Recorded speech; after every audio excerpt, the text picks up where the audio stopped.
warahmatullahi wabarakatuh. Selamat pagi anak-anak. Kita kenalan dulu sebelum masuk pada pembelajaran, dan kita juga akan membahas tentang KKM dan rancangan penilaian selama 1 semester ini.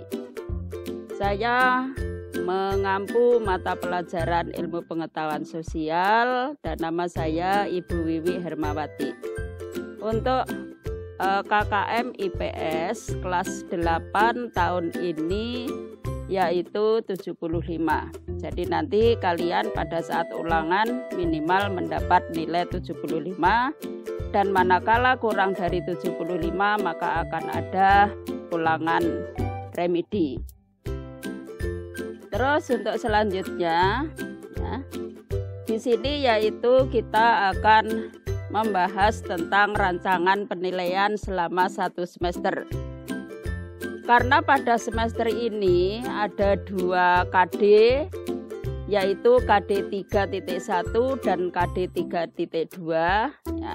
Nanti untuk KD-nya bisa kalian baca sendiri. Maka di sini jenis-jenis penilaiannya yaitu yang pertama ulangan harian. Ulangan harian saya akan mengadakan atau kita bersama akan mendapatkan 2 kali ulangan harian minimal. Karena KD-nya 2, jadi minimal nanti ada 2 kali ulangan harian. Ini bisa lebih sesuai dengan KD-nya ya. Karena kalau KD 1 itu materinya banyak, nah, nanti bisa kita buat 2 kali ulangan. KD 2 juga demikian, bisa kita buat 2 kali ulangan. Tetapi paling tidak kita punya 2 kali ulangan harian untuk KD 1 3.1 dan KD 2 3.2. Sedangkan untuk tugas-tugas pengetahuan juga demikian, paling tidak kita punya 2 nilai ya. Jadi paling tidak kita punya 2 nilai, bisa lebih dari 2 nilai.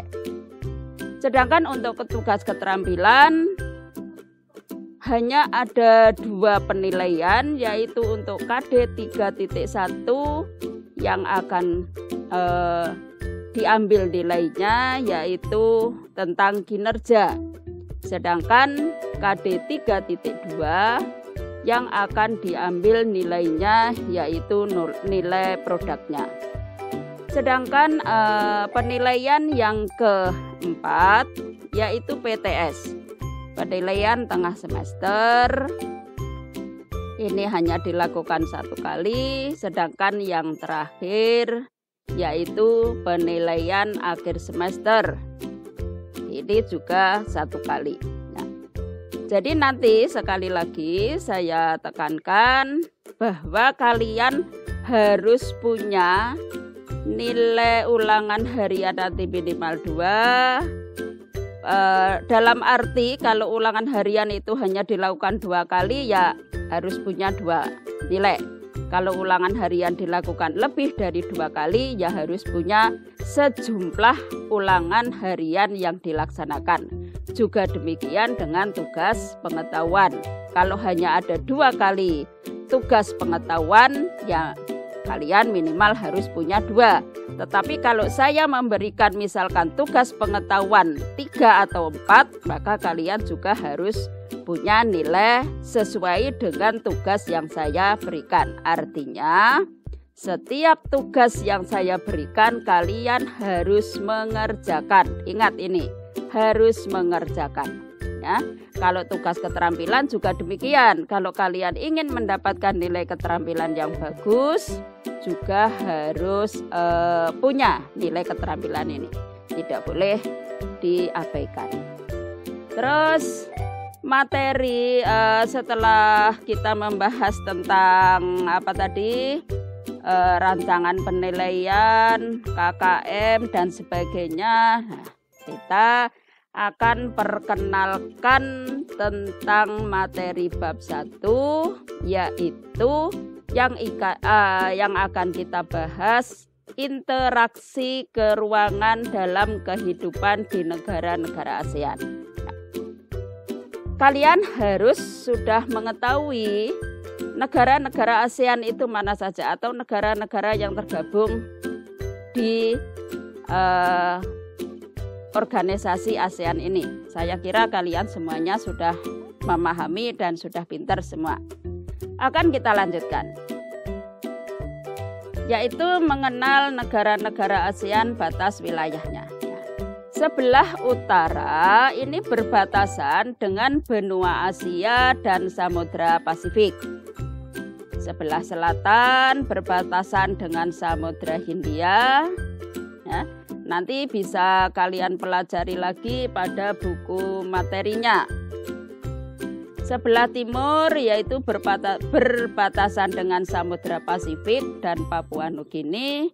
Sedangkan sebelah barat berbatasan dengan Samudra Hindia, Teluk Benggala, dan negara India.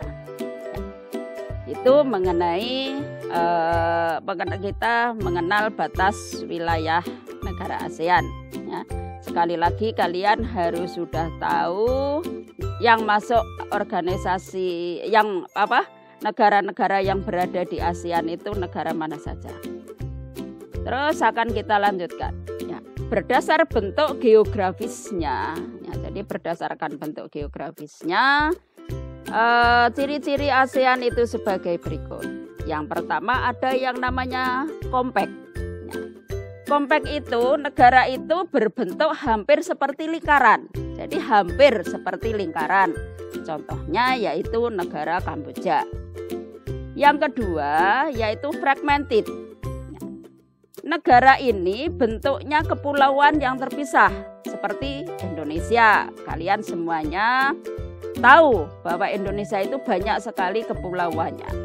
Dan kita berada di wilayah Pulau Jawa. Nah, yang ketiga yaitu elongated. Bentuknya memanjang. Jadi memanjang, maka dikatakan elongated. Ini contohnya yaitu negara Vietnam. Sedangkan yang keempat yaitu protruded. Negara ini bentuknya lebih kompleks, beragam. Biasanya terdapat tangan yang memanjang. Contohnya yaitu negara Thailand dan negara Myanmar. Kita lanjutkan materi berikutnya. Letak Asia Tenggara. Ya.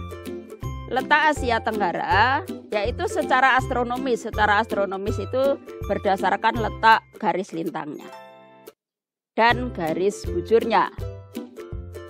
Yaitu terletak di antara 29 derajat lintang utara sampai dengan 11 derajat lintang selatan dan 92 derajat bujur timur sampai 141 derajat bujur timur. Letak geografis. Letak yang berdasarkan kenyataan di muka bumi, yaitu di antara benua Asia dan benua Australia. Ya, jadi benua Asia dan benua Australia. Benua Asia di sebelah utara, sedangkan benua Asia di sebelah selatan, serta di antara Samudra Hindia dan Samudra Pasifik. Ini nanti yang akan menentukan jenis musimnya. Sedangkan letak secara geologis berdasarkan susunan batuannya, yaitu terletak pada daerah pertemuan jalur pegunungan Sirkumpasifik dan Sirkummediterania. Itu berdasarkan letak astronomis, letak geografis, dan letak geologisnya. Sedangkan iklimnya bisa kalian lihat. Oh ya, ini kurang iklim Asia Tenggara. Nah, yaitu muson laut tropis dengan sifat selalu basah dan hangat. Iklim di kawasan Asia Tenggara dipengaruhi oleh angin muson sehingga mengakibatkan terjadinya dua musim. Nah, ini ya. Musim kemarau.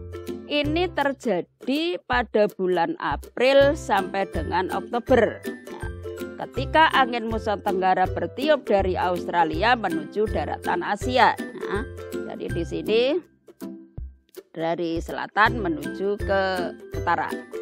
Tetapi karena di utara Katulistiwa terjadi pembelokan ke kanan, maka terjadilah angin muson barat daya yang sifatnya basah dan mendatangkan hujan di daerah Myanmar, Semenanjung Malaka, dan juga sebagian Indonesia.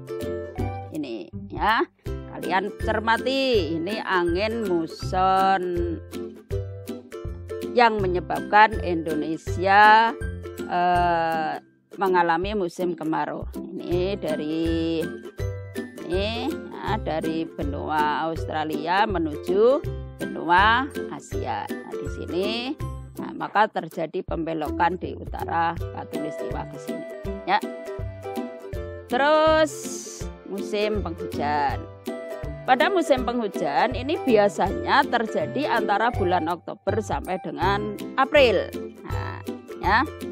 Ketika angin muson timur laut yang berasal dari Samudra Pasifik banyak mendatangkan hujan di belahan bumi utara. Karena di selatan Katulistiwa terjadi pembelokan ke kiri, maka terjadi angin muson barat laut yang mengakibatkan musim penghujan bagi negara kita, yaitu Indonesia. Nah, kalian perhatikan di sini ya.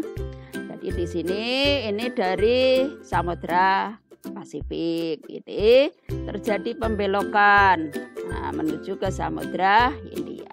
Nah, ini di Indonesia menyebabkan musim apa tadi anak-anak? Iya, pinter ya. Terjadi musim penghujan ya. Saya kira pembelajaran kita untuk awal perkenalannya, perkenalan pembelajaran IPS tentang negara-negara Asia Tenggara, saya cukupkan sampai di sini saja. Akan kita lanjutkan di lain waktu beserta dengan tugas-tugasnya. Nah, sekali lagi saya harapkan kalian tetap semangat walau belajar di rumah ya. Kalian belajar di rumah, mendengarkan ya, sambil mengerjakan tugas, jangan sampai semangat kalian kendor ya. Jadi sekali lagi tetap semangat. Nah, sampai di sini terima kasih atas perhatiannya. Wassalamualaikum warahmatullahi wabarakatuh.